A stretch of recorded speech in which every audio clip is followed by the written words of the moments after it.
So taking a look first of all at a constant function. When we talk about a constant function, for example, you're looking at where you just have a number. You don't have a variable in the equation, which we know graphically is just a horizontal line. So for example, anytime you're graphing what we call a constant function, it's just a horizontal line. So for example, an example of a constant function is y equals 3. So again, remember you find 3 on your y-axis and you just draw a horizontal line. So all of your constant functions are going to be graphs of horizontal lines. What's the domain? Negative infinity to infinity. Now, what's the range going to be? There's only one y value for this particular case. For this particular case, it's going to be just 3. Or, again, if the constant function is a, it would just be bracket a, whatever that constant function is. So any questions on what the graph of the constant function looks like? Then back in Algebra 1,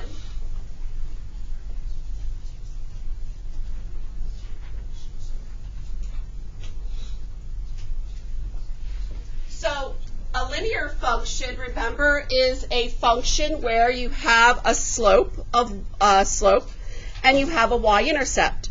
So in this particular case, your y-intercept is 0 and you have a slope of 1. So again, this case, my linear function is going right through the origin.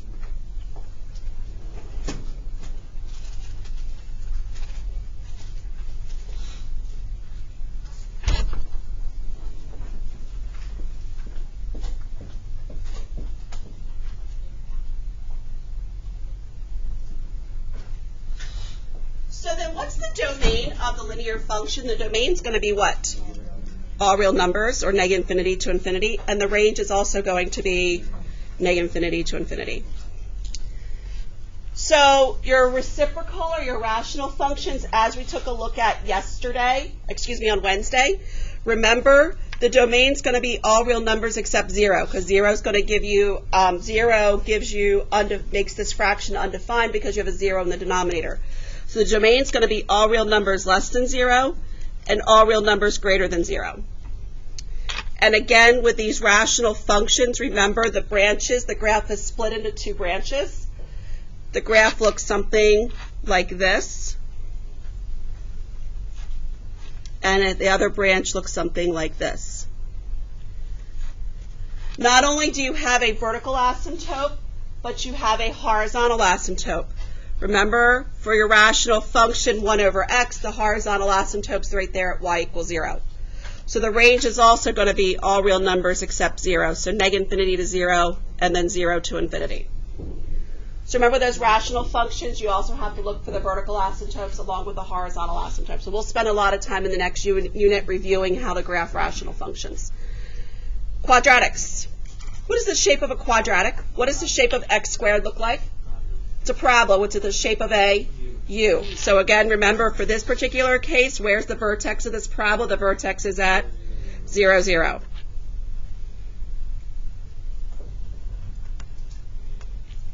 So remember for your quadratics, your domain's going to be all real numbers. Looking at this graph, what's the range? The range is not all real numbers. The range is going to be what? 0 to infinity. And you're including 0, so we put a bracket in front of it.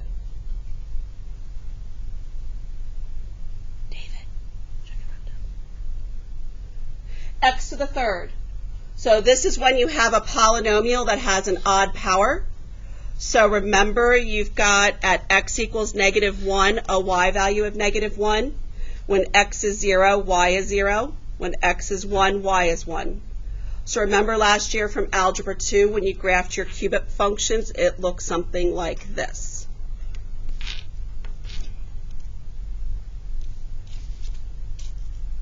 What's the domain of the x to the third? The domain's going to be what? All real numbers. What's the range also going to be?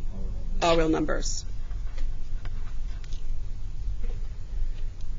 You guys also studied last year exponential functions. So for example, an exponential function is a function that has your variable as an exponent. So the base is your constant and your variable is the exponent. You had an asymptote. Do you remember where the asymptote was for the parent function for exponential functions? 0. Was it a horizontal asymptote or vertical? Horizontal. So remember, you have a horizontal asymptote at y equals 0. And remember, if I plug in -1 for x, 2 to the negative first is a half. If I plug in 0 for x, 2 to the 0 is 1. When I plug in 1 for x, 2 to the first is 2. So the exponential functions look something like this. I'm sorry, I just did a T-chart basically in my head, x and y. So -1, 0, and 1. So 2 to the negative first is just a half. 2 to the 0 is 1, and then 2 to the first is 2. What's the domain of exponential functions? What's that domain going to be? All real numbers. What's the range? 0 to infinity. Now, do I include 0 in the range, or is it just a boundary? Boundary. So it's going to be 0 to infinity. Okay? Last year, you guys also studied the square root function. I know you guys will be really upset, but we don't deal with imaginary numbers at all. We're not going to get into those i's. I know you guys studied them last year, so you guys probably won't even see imaginary numbers ever again, even if you take calculus. So what kind of numbers do we have to have under the radical and stay in the real number system when it's an even root? We have to have what kind of numbers? Positive. Can I take the square root of 0? Yes. Yes. So again, I know then when I have the square root of x, I can plug in 0, and the square root of 0 is 0. I can plug in 1. The square root of 1 is just 1. Square root of 2 and square root of 3 are not real pretty numbers to plot, so the next prettiest number would be 4. And I know square root of 4 is 2. So this is what your square root function looks like. What's the domain of your square root function? 0 to infinity. And what about the range? The same. So that's what your square root function looks like. You guys also talked about odd roots last year. So your cube root function. Now, can I take the cube root of a negative number? Yes. Yes, you can. Remember, it's only the even roots that would throw you into the imaginary number system. So your odd roots, remember, because -1 times -1 times -1 would produce -1. So we can take the cube root of negative numbers. So again, the cube root of x graph, if I plug in -1 for x, the cube root of -1 is just -1. Cube root of 0 is just 0. Cube root of 1 is 1.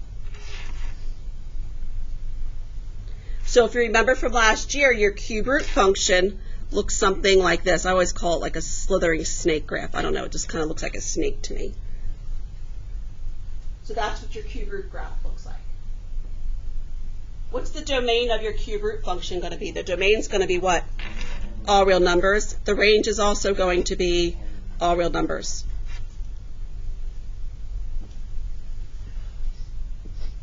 And then finally, another function you studied last year was absolute value of x. What shape is the absolute value function? The shape of your absolute value is a V shape.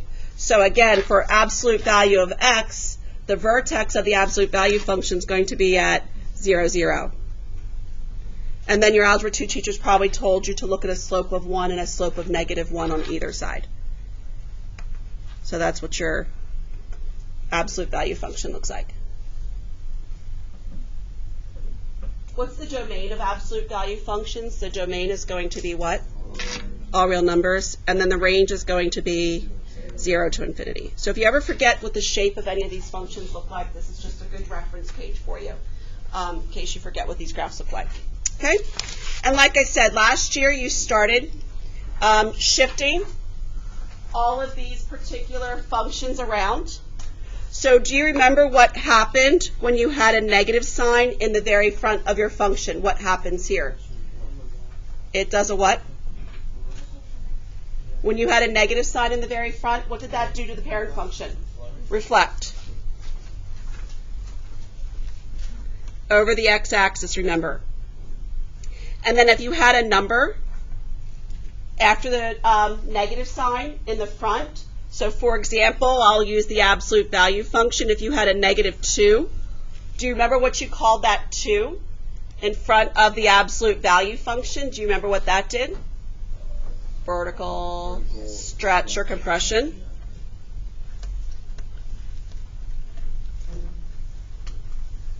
So we look there for that vertical stretch or compression.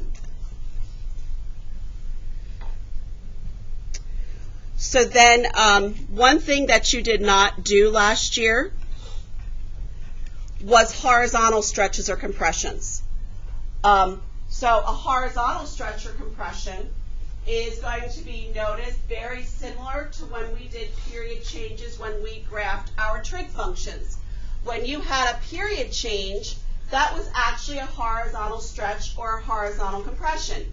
You recognize a horizontal stretch or compression exactly the same way.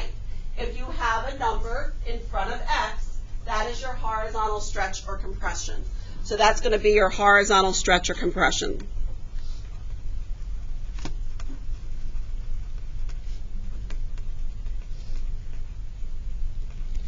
The factor, when they ask you, and this is what makes it a little different, the factor is always the reciprocal. So in other words, the factor would be 1 over b. So they give you the factor of the horizontal stretch or compression, it's always the reciprocal. What happens when you have a number added or subtracted to x inside the parentheses? What transformation is that? That's a shift left or right. That's your horizontal shift.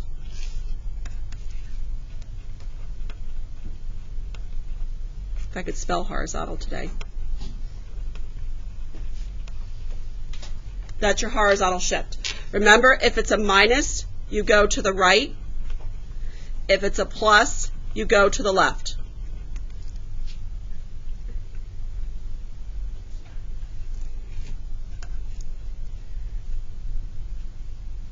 So if you have a number added or subtracted on the outside, what shift did that do to the parent function? That's going to do what? Make it shift what? Up or down. Up or down. That's your vertical shift.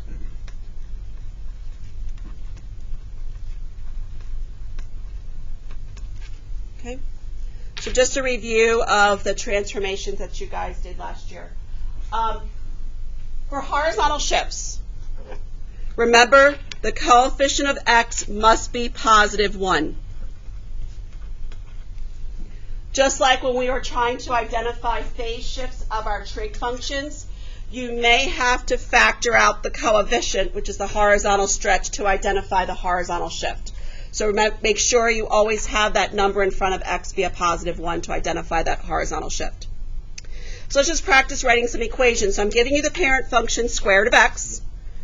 Let's write the new function given these transformations. How do we show a reflection across the x-axis? When I go to write this new equation, I'm going to have a what? Negative. The negative sign's in the front. To show a shift to the right 5, I'm going to write underneath of my square root x what? Minus 5. And then to show a shift down 3, I'm going to do what? Minus 3 on the outside.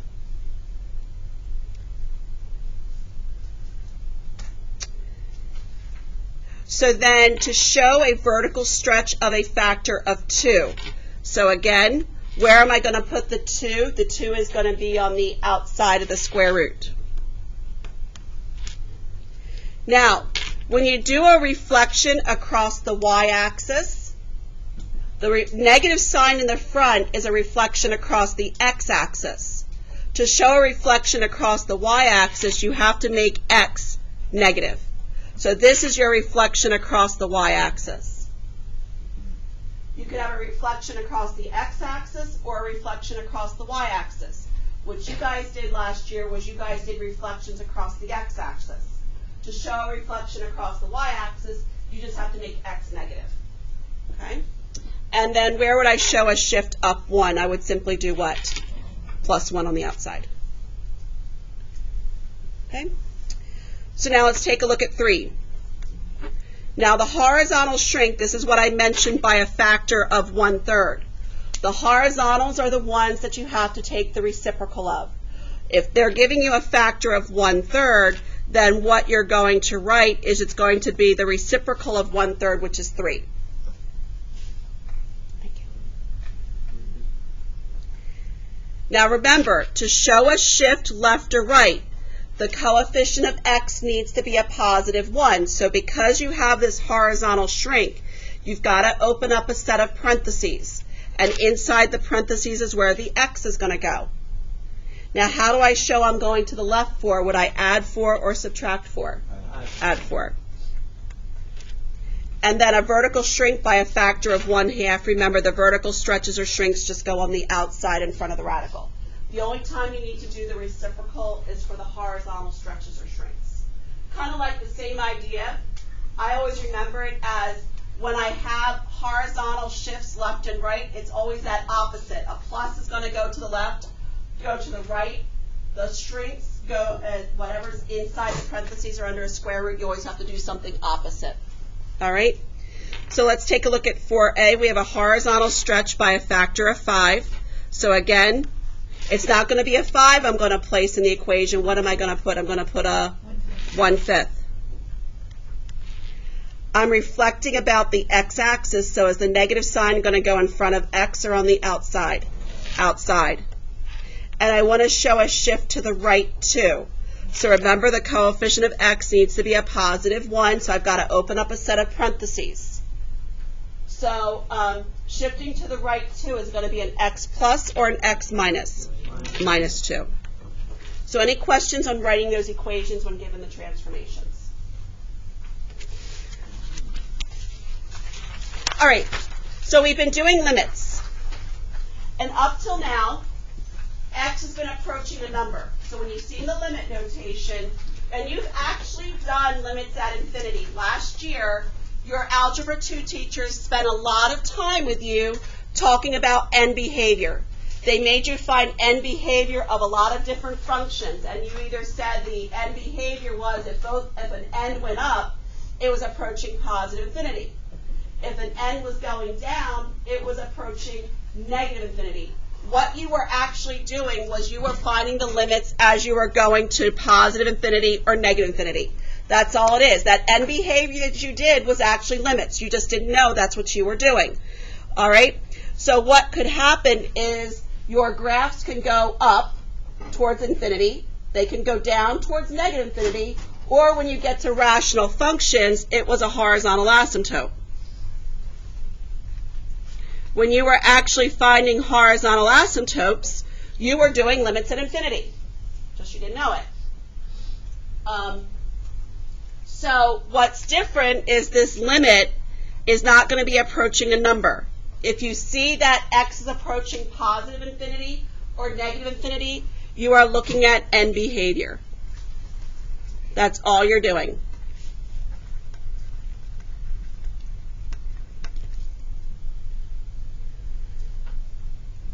If your function does not approach a fixed number or there's no horizontal asymptote, then what you're going to do is you look at the end behavior as described as negative infinity or positive infinity. So when I ask you about limits approaching infinity, your answer is only going to be one of three things: positive infinity, negative infinity, or a horizontal asymptote. That's it. All right? So when you look at the limit as x approaches positive infinity, they're not going to write necessarily the positive sign, so if you don't see a sign there, it's positive infinity. You're looking at the end behavior on the right of the graph. So for example, if I ask you about limit as you go to infinity and it's a parabola, you're looking at the behavior on the right-hand side of the graph. And your graph is and the answer is either going to be a horizontal asymptote, positive infinity, or negative infinity. That's the only three choices it can be. So in words, what this notation means, it's the limit as x approaches infinity. That's what that notation means right here. So you've done this before, you just not know you were doing limits. If, when you look at the limit notation, you see negative infinity, instead of looking at the right-hand side of the graph, you're looking on the behavior on the left. Again, you'll see it because you have to pay attention to whether or not you have a negative sign in front of the infinity. If it's a negative sign, then you know you're looking on the left. Same thing, your answer is either a horizontal asymptote, positive infinity, or negative infinity. Again, if I'm asking you about limits as x goes to negative infinity, you're looking at the behavior on the left.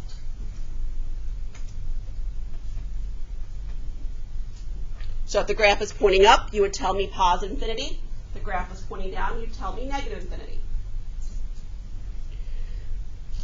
So let's take a look at 4a for a minute.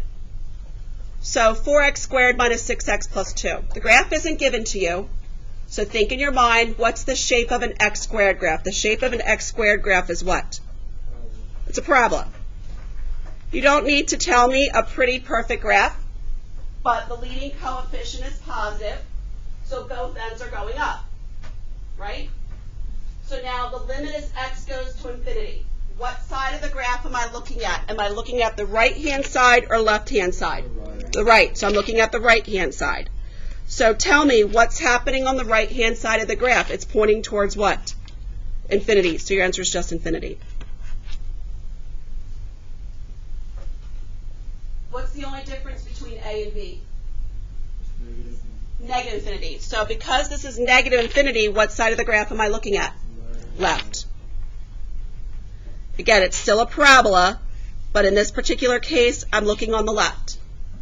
So you tell me what's happening with the behavior as x approaches negative infinity. This graph is pointing up towards what? Positive infinity. So the answer to A and B are the same. So let's take a look at C. So now this is no longer x to the second, it's an x to the third graph. So even though the question's not asking you about a graph, you've got to do a rough sketch. So on the previous page, when we did parent functions, remember your x to the third graph looks something like this. What's the negative coefficient going to do? The negative coefficient is going to do a reflection. Exactly. So the graph is going to look something like this. That's what a negative x to the third graph is going to look like. Doesn't need to be a pretty perfect graph. You just got to know what's happening on the ends. It's an odd degree polynomial, leading coefficient is negative. What side of the graph am I looking at as x approaches? I'm looking on the left. So what's the behavior of this particular graph on the left-hand side? It's going towards what? Positive infinity. Because on the left-hand side, the graph is pointing up. Okay? You guys go ahead. The graphs are given to you in D and E. You guys go ahead and do D and E for me. X goes to infinity. What side of the graph am I looking at? I'm looking at the right. Remember, when we're talking about limits, you're looking at the behavior of the y values. So on the right-hand side of this graph, what's happening with the direction of the graph? Is it pointing up or pointing down? Down. So I would say the limit's going to be negative infinity. So then the limit as x approaches negative infinity. What side of the graph am I looking at? I'm looking at the what? The left. And what's happening with the behavior on the left-hand side? It's also pointing where? It's also pointing down. So the end behavior then is going to be going down towards negative infinity. All right, remember, you're talking about end behavior. It's all limits as you go to positive and negative infinity is. Take a look at E. The limit as x approaches positive infinity. I'm looking at what side of the graph? I'm looking at the right. So on the right-hand side of this graph, what's the behavior? Is it pointing up or pointing down? Down. So I would say it's going to go towards what? Negative infinity. And then the limit as x goes to negative infinity, I'm looking at the left side.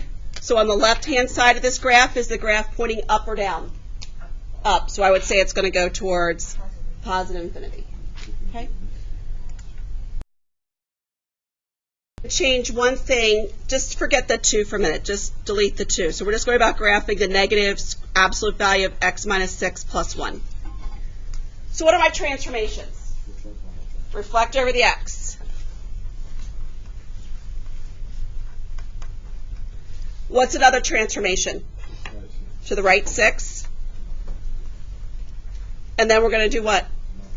Go up 1. Again, I like to do the graph before I do domain and ranges and my limits. So when you graph absolute value functions, again, you first want to find the vertex. So I'm going to, where's that vertex going to be? It's going to be at 6, 1. And then remember, probably your Algebra 2 teachers taught you to do absolute value functions looking at the slope of this particular graph as a -1. So go down 1 over 1, down 1 over 1, and then there's your v.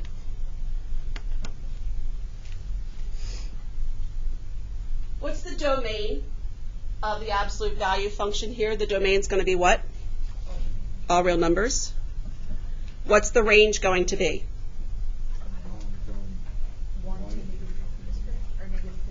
-infinity to 1.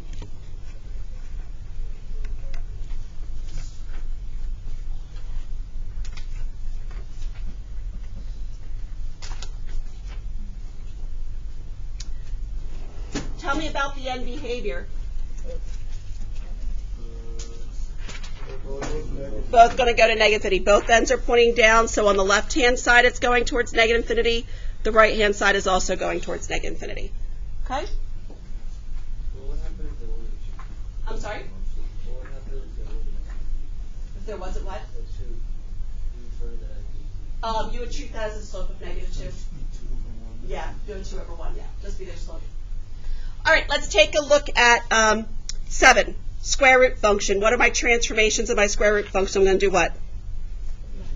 Left 4, and then what? Down 3. So remember your first point when you built your table for square root of x like we did on the previous page, square root of 0 was 0, square root of 1 was 1, square root of 4 is 2. So those were the points that when we plotted the parent function a few minutes ago. So take these points and move them to the left 4 and down 3.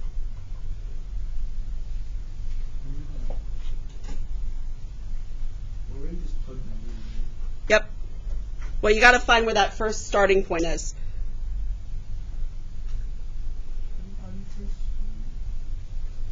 Let me see, hold on.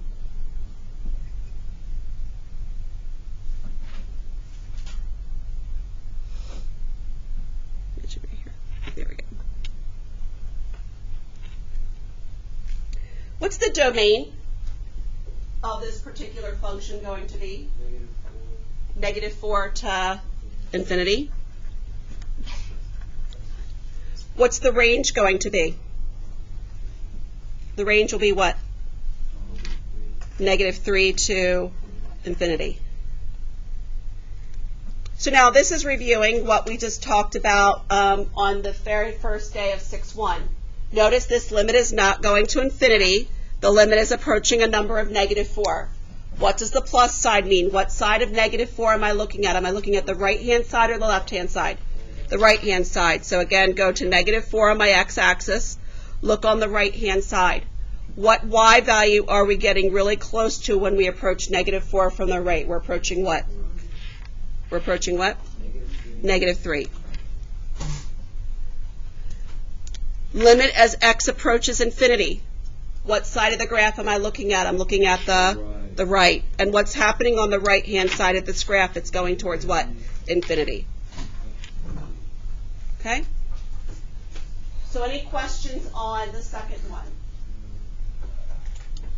Let's take a look at number 8. Now it's a square. You're dealing with your parabolas. What's your transformations? What's the negative sign in the front going to do? It's going to do a reflection. What's the -3 doing? Right 3. The +2 is going to move it up 2. So again, the vertex is going to the right 3 and up 2, so your vertex is going to be at 3, 2. Which direction is this parabola opening? Is it opening up or opening down? Down. So then I know I've got those other points that are going to be